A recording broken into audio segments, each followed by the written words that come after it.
Welcome back, guys. Unranked Podcast, back again for another week.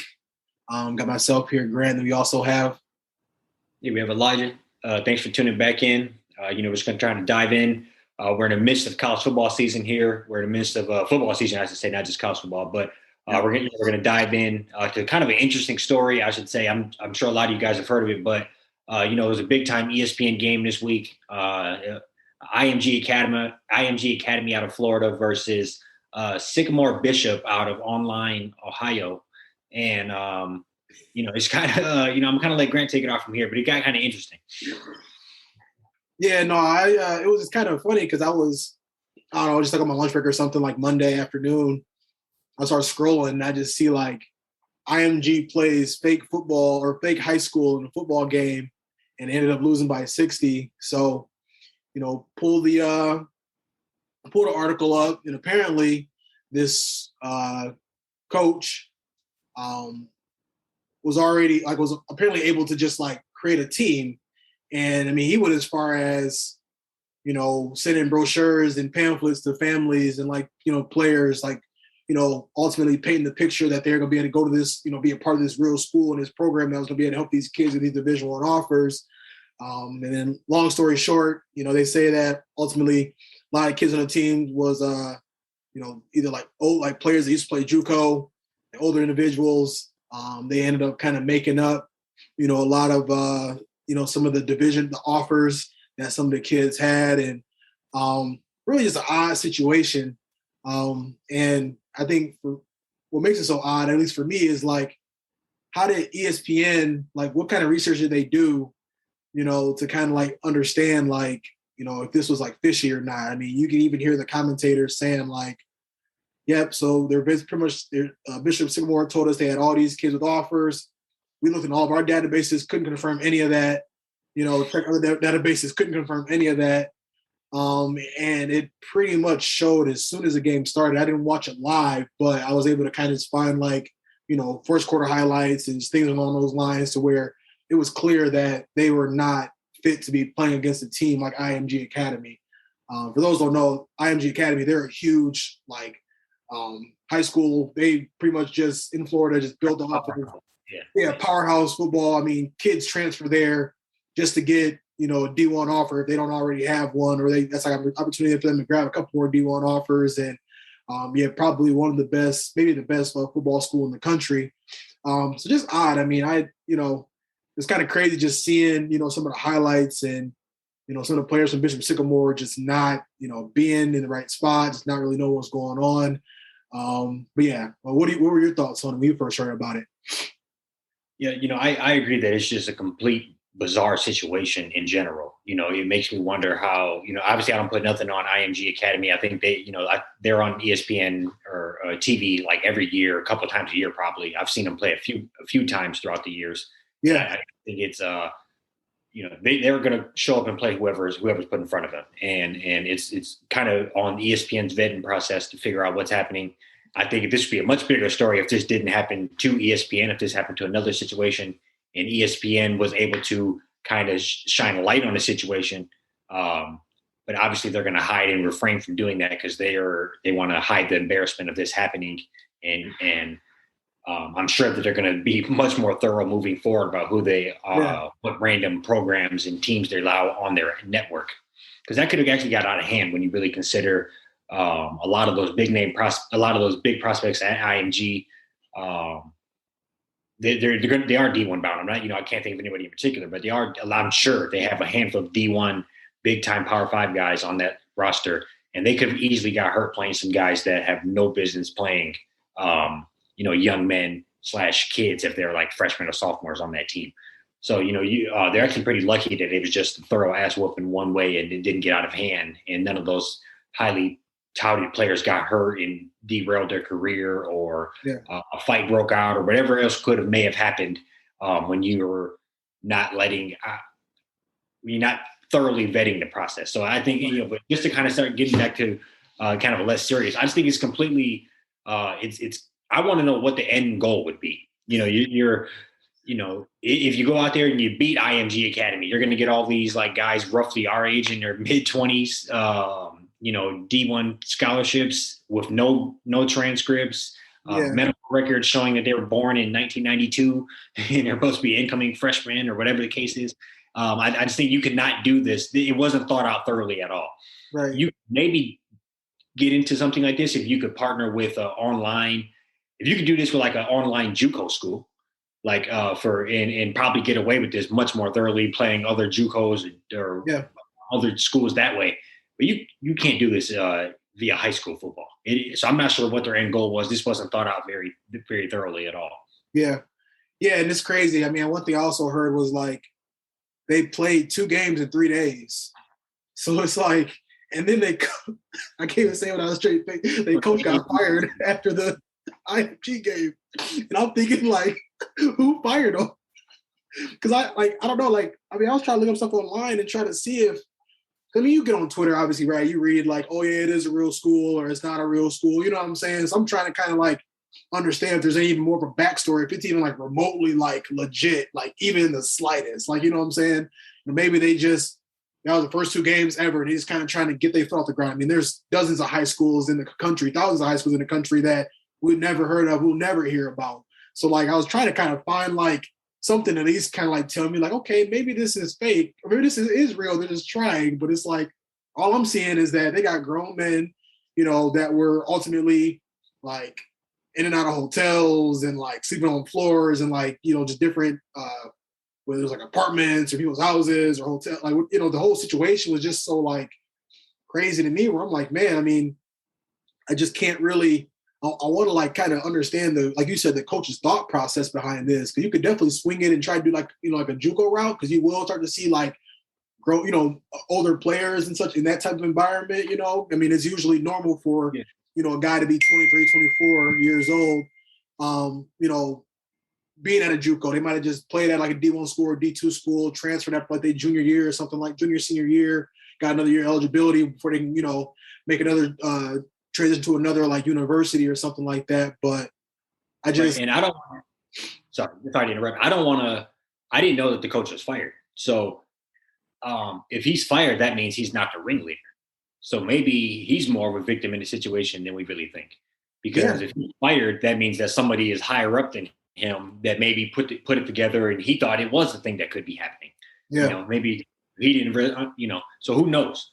If you're hired to coach football, then that's usually what you do. You're not usually background checking where the kids are coming from, or thorough, if they're eligible, they're eligible. You're not diving in deep to people's transcripts typically. So I would, so if that's the case, it makes me wonder a little more about who's, what the show. Yeah. So, who's doing this. So, it was crazy. Go ahead. No.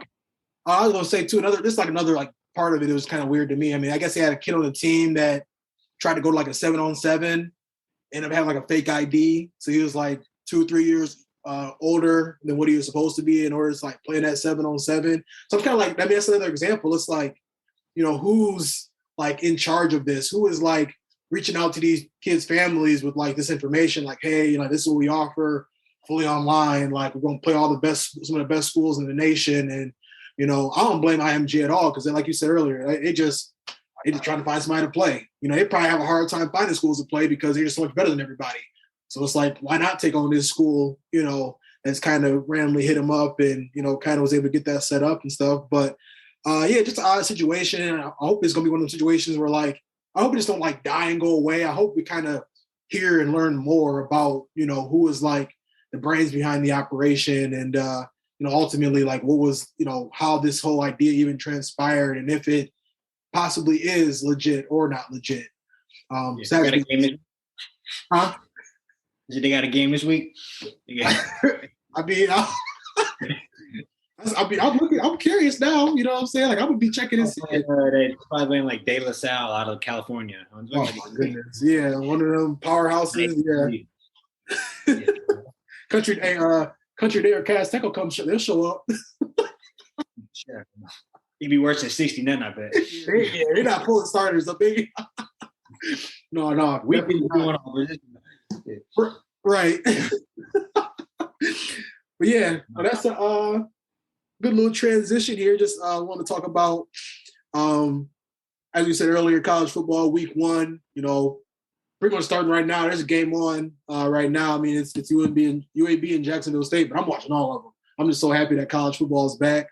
So thought we'd be able to do is kind of go through, some of the, the schedule just for from tomorrow until Monday, slate of games. I mean, I think there's a game on basically from 5 o'clock Friday, 6 o'clock Friday through midnight, and then Saturday from noon until 1, 2 in the morning. So gonna throw it to you, E, and just see, what games are you looking forward to? Which ones you think will be the key matchups, and we'll just kind of shoot back and forth and just see which games we're interested in. Yeah. So I would say, I believe it's Thursday. We have Ohio, the team down under. We have Ohio State versus Wisconsin, or no, is it Minnesota? Ohio State, Minnesota. It's kind of interesting to see. I know Ohio State has a freshman quarterback starting. I'm drawing a blank on his name right now. But first freshman quarterback start for them since JT Barrett. It was Stroud, I think. Yeah, something like that. So kind of see what he can come out and do. Obviously, they typically, as much as I hate them, they do typically reload at damn near every position. Yeah. So I'm sure he's a stud and come out here and play. Minnesota, they got the old Western Michigan roller boat coach. So it's interesting to see the ups and downs of that program. He had a real great year probably 2 years ago. 11-2 or something like that. Yeah. And then last year I don't think they were so hot, but who knows with COVID how the effects of that throughout the Big Ten, because we had a shortened season and season rearranged and jumbled and players leaving. Michigan looked like ass. They look like ass. Who's what really teams will come out and look like this year. But I am excited to see that if they could put together something, maybe even keep it close, maybe knock it off with a freshman coming in, playing right off rip. That's something I'm interested in.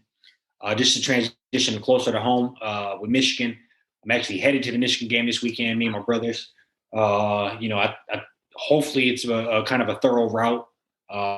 Just being honest, I'm not too enthusiastic about Michigan football this coming year, but obviously I'm a root for them every week.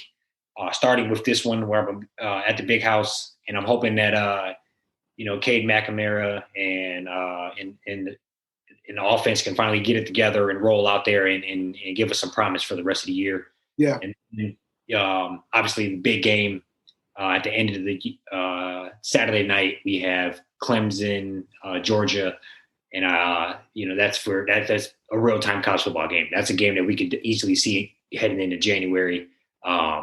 So I'm very excited. Playoff matchup for sure. Yeah. Yeah. No, I mean those are. Just agree with you for sure. Those are some big time games. I think what's probably interesting about that Ohio and Minnesota game, for my betting people out there, the spread is -14, obviously favoring Ohio State. It's a little lower than I expected. I think I did hear that Minnesota got some starters coming back on defense and offense, decent amount of guys to where, it's Thursday night in Minnesota, fans finally back, pretty hostile environment. I don't think they'll come close to even winning that game, but that could be a pretty decently early test for Ohio. I definitely agree with that one for sure. That would be a good one. Another one I like, I'm really intrigued of is Penn State, Wisconsin. We got that week one. That's usually that's a Big Ten matchup coming mid-October, late November, something along those lines. Both those schools, Penn State, they didn't really start off that great last year, but ended up winning 4 in a row or something crazy to end the season. Wisconsin kind of has some COVID issues. They didn't really play a ton of games, but, they're always solid. I can't think of the last time I saw Wisconsin with a bad record. Right. And then we also got some of these games I really do find interesting. So we got Alabama, Miami. Now, I think Alabama, they're Alabama. They probably will take care of business. One thing that's interesting to look out for is, they lose a lot of guys every year. They lost their starting quarterback, and they're playing, a sophomore that really only played in 1 or 2 games last year. It's going to be a neutral site type game. It could be, it'd be an environment where, Miami might have, decent amount of fans in there. Once again, fans are back, so I think that will, play a little bit of an impact on, how some of these players will play. And just piggybacking off what you said too, just that Georgia Clemson game. Another scenario where Clemson, lost Sunshine, their 3-year starter. They got a guy coming in. He played a little bit last year when Trevor Lawrence went out with COVID, but big guy. I mean, it's Clemson. So another, he's one of them guys pretty much stepped right back in, 5-star from one of the best schools in California, like 6'6", 240. Kind of reminds me of Dante Culpepper. I think his name is DJ Ugalele. So I think that'll be just interesting because it's I remember seeing some of his nights. The dude's nasty. I think night game in Death Valley. One more intriguing game that I think will be interesting is this LSU and UCLA. So some people may not know that LSU, they're actually practicing in Houston right now because of everything going on in New Orleans. So it'd be interesting, or Louisiana as a state. So it's interesting to see, how they already left New Orleans, went to Houston. Now they got to fly across the country and go play in the Rose Bowl at UCLA. So, I mean, people probably, I would say that they'd probably be able to come out on top in that game. But, Chip Kelly's starting to kind of get that program at UCLA, kind of a little bit more back in order. So, all in all, though, I mean, and the list goes on. I mean, I'm still scrolling. There's game. You got Notre Dame. I have a question. Have you? It's kind of an interesting game. I will kind of watch, but do you know a player named Sam Howell? Yeah, North Carolina. Yeah. All right. So he's projected like top 3 pick right now for NFL draft, which I seen earlier this week. I had never even heard of the damn kid before. Before. So I ended up looking it up. Stats are obviously pretty solid. Watched a few highlights. Obviously, he can sling it. But I had never heard of him, but I kind of want to see him. They play Virginia Tech. So I kind of want to see that just to kind of watch him, have my eyes on him. So I'll probably flip to that if possible, watch a little bit of that, at least catch the highlights afterwards. And kind of looking at the upcoming quarterbacks, I know Spencer Rattler out of Oklahoma is projected very high. And then this guy's right behind him. But I'm kind of excited to see that matchup. I know Virginia Tech's usually, I'm not sure what they are now, but I know they're usually pretty solid, pretty formidable. Just kind of interested to see that, kind of analyze them a little bit. Yep. And but I had never heard of them before, so that's kind of interesting for me. Yeah, no, a little familiar with them. I believe it's at Virginia Tech, by the way. So yep, I think it is as well. I agree with you. Yep, it is. It's kind of weird. It's Friday at 6, so it's kind of like a weird time.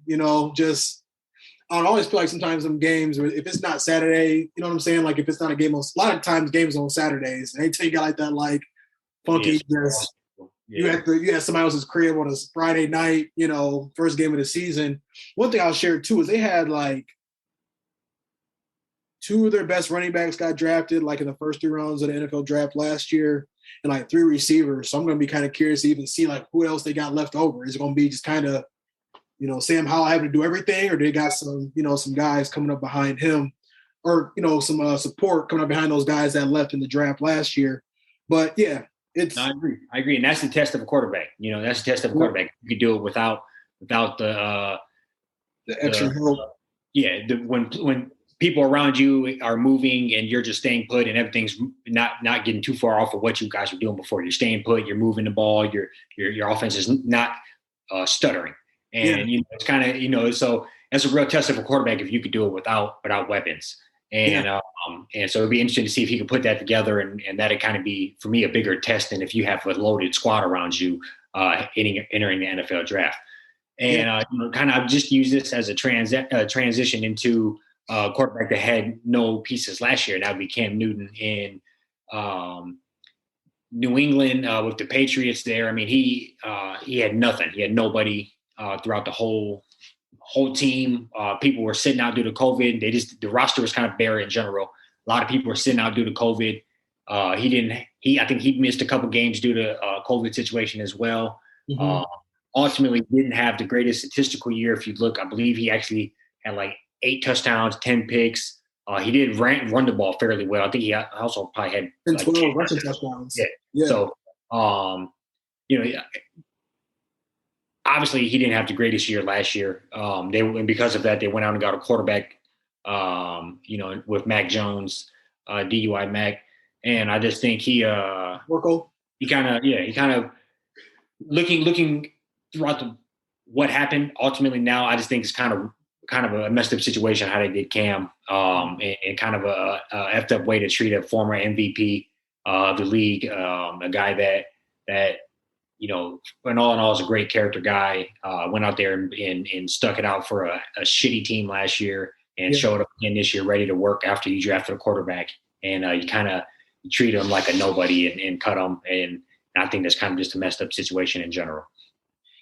Yeah, no, I agree 100%. And like, I don't know, what was so crazy to me is like the slander he's getting. People don't realize, the Chiefs probably had the most opt-out, or not, I'm tripping, not the Chiefs, the Patriots.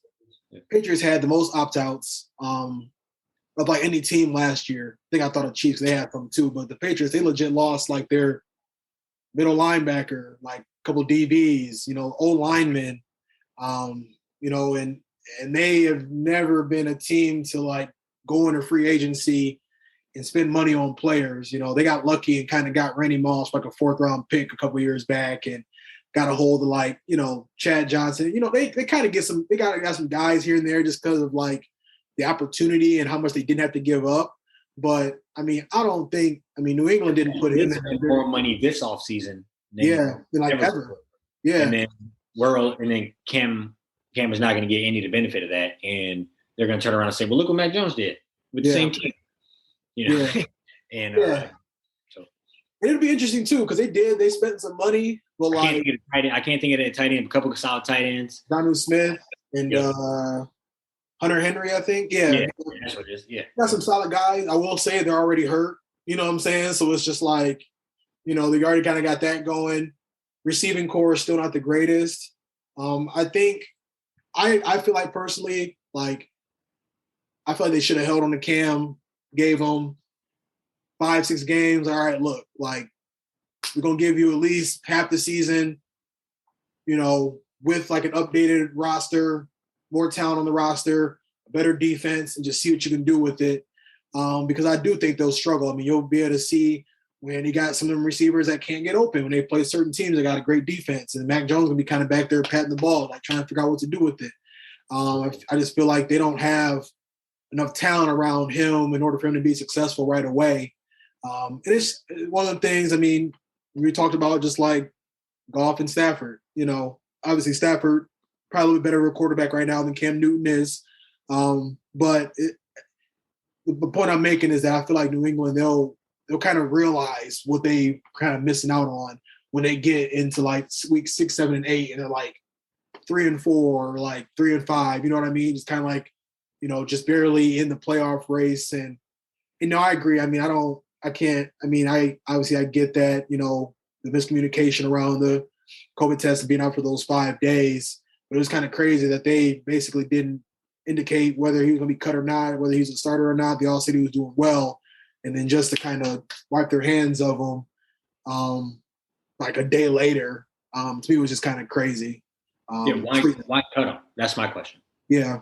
You need a solid, you have no other quarterback with any real NFL game time experience on your team right now. Yeah.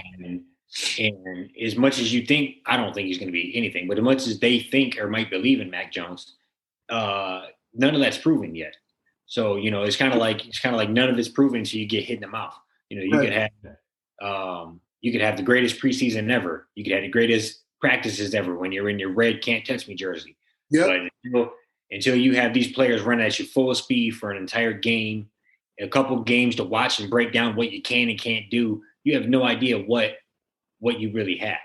And, So, and I think right now I can't think anybody else under who their quarterback would be. So if that happens, you're going to go on a waiver and bring them back in. You're going to try to find another quarterback.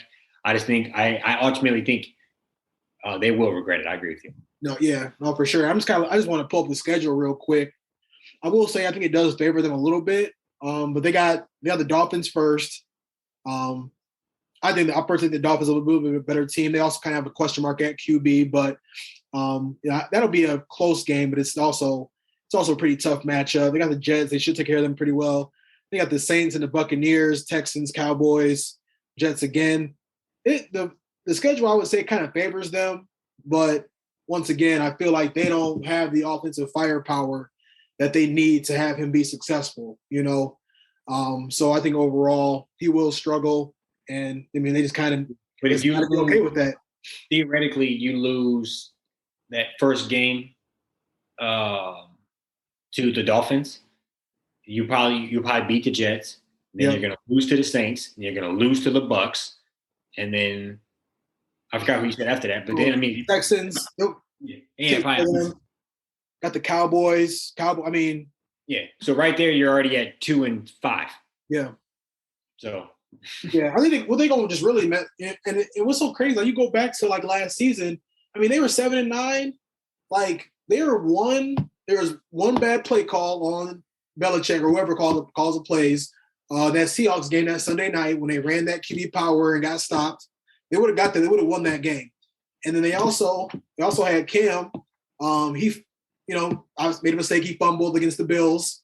The game was going over, or I think they were pretty much about to go in to score to take the lead until late to the fourth. So they go from, I mean, that's 7-9 and 9-7 with a chance of possibly sneaking in, to the playoffs. I mean, they beat teams like the Ravens last year, pretty handedly. I don't know. It's just unfortunate to kind of see that they, I get what happened just with like, how they're upset about, him having to be out for 5 days. But I mean, man, it feels like it's training camp, I just kind of feel like he deserved a little bit better of a treatment, at least. I mean, give him 6 games with whole defense, better offense, to see what he can do. And they just kind of took the opportunity to just get up off of him before the season even started. Like you said, not letting him sit and be a backup. So it's kind of crazy. Yeah, no, they'll get what's coming. Yeah, I agree with that for sure. Yeah, I know one thing for sure is, they said Belichick. He's never been. I mean, he's drafted some decent players in the past, but quarterbacks have never really been his forte. He got lucky with Tom Brady back in like the 7th round, but other than that, I don't think. I think, like you said, I feel like they are going to struggle quite a bit, and then it'll come be like week 7 or 8. They're going to be kind of, hovering around 500, and it'll be probably should took a longer look at Cam. So, no, I agree. And I know that was all we had on the docket, but just to bring up another bonehead GM decision, what do you think about the Lions not having any kickers? I didn't. They like punter, kicker, like nobody on the roster. Yeah, no kickers on the team right now. You're just going for it on 4th down every play. I didn't know you didn't know that. Yeah. No. I saw they waived like their 2nd round pick from like 2019, some linebacker from like Hawaii that I heard that he couldn't do nothing but tackle, and he wasn't even the greatest at that. But I didn't know that they let go of both their kickers. I think for Detroit at this point, it's just like they can go 2-15. Yeah, that's insane.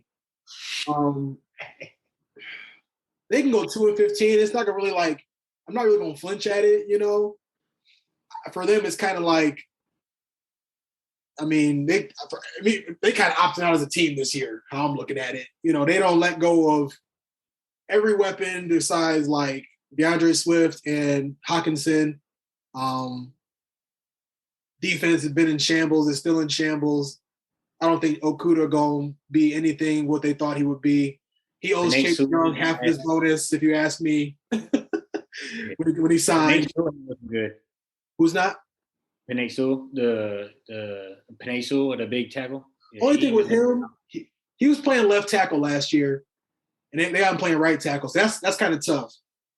And it's like, because NFL, you got, I mean, right end, left end, like you got mutts all over the field. So I think he should be okay, but I feel like they should. He's not in position, but I'm not. I agree, and I'm just, and maybe I'll be done for saying this, but you don't think it would be harder playing left end because the left end is typically, or the left tackle is typically what would guard the better defensive end. Yeah. Typically. So he'd probably be looking worse if he was on the left side. Yeah, I mean, but I also think too, like, just from like this is kind of stuff I'm reading about him. Just from I saw what was a couple like old linemen were saying, it's just like there's like steps and stance and just where you got your hands at. Like it's more like mental. I guess he probably could. I can see that. I'm guessing he probably played left tackle his whole life. But I also feel like too. I mean, a lot of a couple of teams come to mind that, got like just solid DNs. They got to make it into a 17, but they got solid DNs that, if they play the Broncos, they had Von Miller and Bradley Chubb. They're both like all pro, just, so it don't really matter who, what side you're on, the situations like that. The Browns got Clowney and Myles Garrett. But I think it's more mental. I did see somebody say they think they probably should have put like Taylor Decker at right tackle and then let Sewell be at left tackle. So at least like he's comfortable in that position. He might kind of struggle based on who he's playing, but like it'll be less thinking and more of just like, play, like, what I'm saying, like doing what he needs to do. I see that, and I would say if that is the case in scenario, then that's back on coaching, back on GM.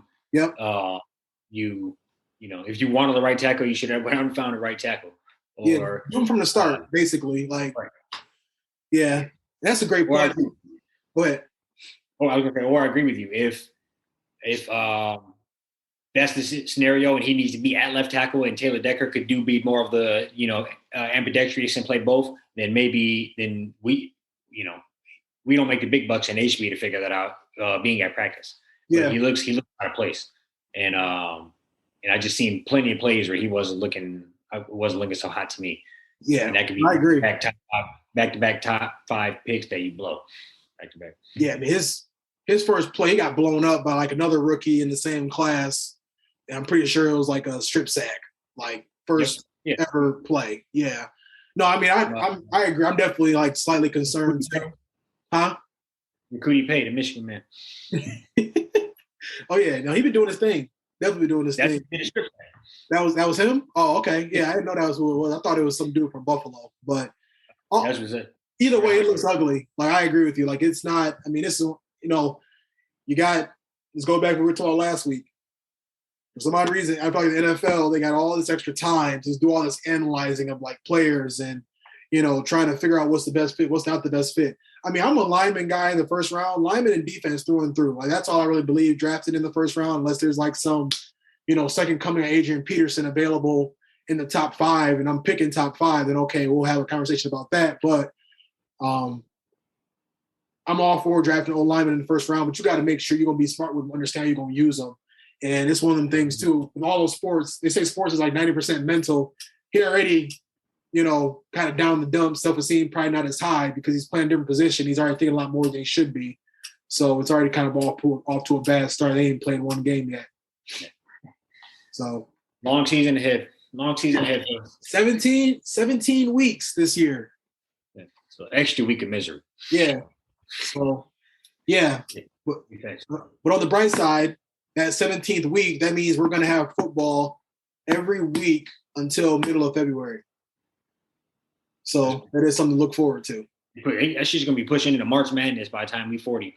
Right. Oh, yeah. They've been playing 20. They would get rid of preseason and start playing like 20 games. Yeah. I believe they can probably touch like 18, 19 the next few years. So, because people don't want to do preseason anyways. I mean, I don't blame them. No, it's barely worth it now. They don't. Right. Yeah. Right. Agree. Yeah. You got anything else for us? No, sir. Okay. We'll be back at you next week. Dive in college football again, NFL. Recaps. Just recaps. Try to talk about some of our, players that we're beginning to like and spot throughout the season, and go from there. Yeah, 100%. Thanks for tuning in for another week, guys. We'll see you next week. Yes, sir.